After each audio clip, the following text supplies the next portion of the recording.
بسم الله والصلاة والسلام على رسول الله. السلام عليكم ورحمة الله وبركاته. ازيكم يا جماعة، عاملين ايه؟ يا رب دايما تكونوا بخير وسعادة دايما يا رب. اسف جدا على التأخير في الفيديوهات. النهارده بإذن الله طالعين بفيديو جديد مهم جدا للحمام بتاعنا. لو انت فعلا مهتم بتربية الحمام، مهتم برعاية الزغاليل بتاعتك، لازم تعمل الموضوع ده.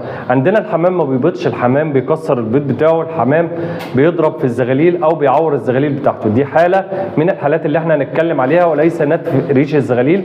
ان شاء الله بإذن الله في الفيديو بتاعنا ده هشرح حاجة مهمة جدا كلنا ممكن نكون بنقع فينا وبعض الاغواء بيقع فيها، اللي هي الاضاءه. الاضاءه دي لها عوامل كتيره جدا بتخلي الحمام بتاعنا ان هو يعمل عمليه استثاره بالنسبه للزغاليل. لو انت الضوء ضارب في الزغلول الصغير، العروق بتاعته بتبان، بيعمل عمليه استثاره. طبعا الفرد كده مصار نتيجه الضوء، ما بيحسبش الساعه البيولوجيه بتاعته، بتبقى ملخبطه، وما بيحسبش الليل مع النهار بتاعه، فبالتالي ممكن ان هو يضرب في الزغاليل بتاعته او يتشاجر مع النتايه بتاعته. كلنا ممكن نشوف الحالات دي عندنا في السلاكه.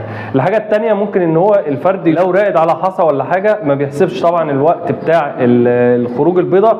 والحمام ذكي جدا يا جماعه، بيحسب الليل مع النهار وبيحسب التوقيتات لذلك انك انت لو حضنت بيض عند الحمام بتاعنا في التوقيت اللي هو غير محدد للذكر او للنتايه، ممكن ان هو يقوم عليه. فمع الاضاءه اللي هي مستمره ما بيعرفش يحسب الليل مع النهار، فبالتالي ممكن يبدا ان الفرد بتاعنا يقوم قبل الميعاد بتاع الفأس. دي حاله من الحالات. لو انت بتسأل على الحمام بتاعك بيسيب البيض قبل الفأس، بيكون دي سبب من الاسباب الرئيسيه في عدم اكتمال نمو الزغلول عندنا، وبيسيب الفرد بتاعنا بيسيب البيضه ويقوم من عليها.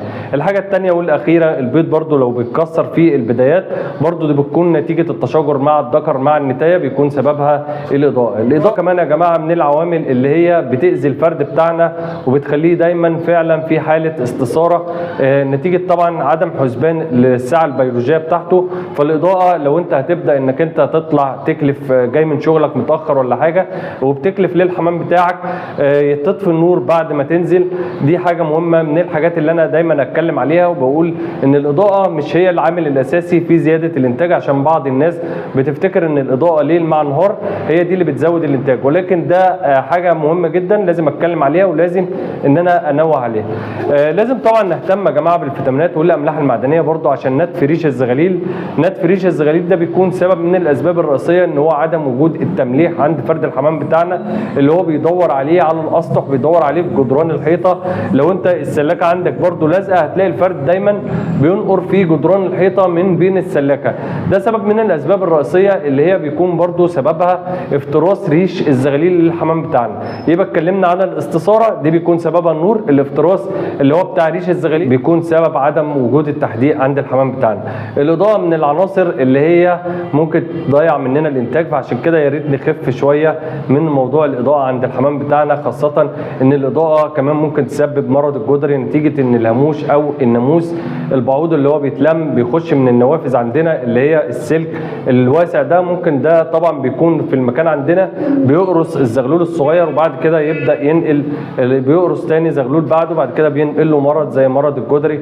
ده من الاسباب الرئيسيه اللي هي برضو بتسبب عندنا الجدري. داخلين على فصل الصيف، لازم نهتم بالحاجات اللي احنا دايما بنتكلم عليها. وده فيديو على السريع حبيت ان انا انوه عليه، عشان بعض الناس بدات تسالني في الكومنتات عن ضرب الزغاليل او نتف ريش الزغاليل والجدري والحاجات دي كده جمعت الفيديو بتاعي في فيديو واحد. الاضاءه هي العامل الاساسي في استثاره الحمام بتاعنا، ويا ريت انك انت تقفل النور عند الحمام بتاعنا وانت نازل، وتفتحه لو انت موجود عنده ال5 دقائق او ال10 دقائق وتقفله تاني. اسف جدا على الاطاله في الفيديو، يا رب كده اكون قدرت اقدم ماده مفيده لحضراتكم. ما تنسوناش بقى في نهايه الفيديو باللايك والشير والاشتراك في القناه، ويا ريت تفعل زر الجرس ليصلك كل ما هو جديد من قناتي. والسلام عليكم ورحمه الله وبركاته.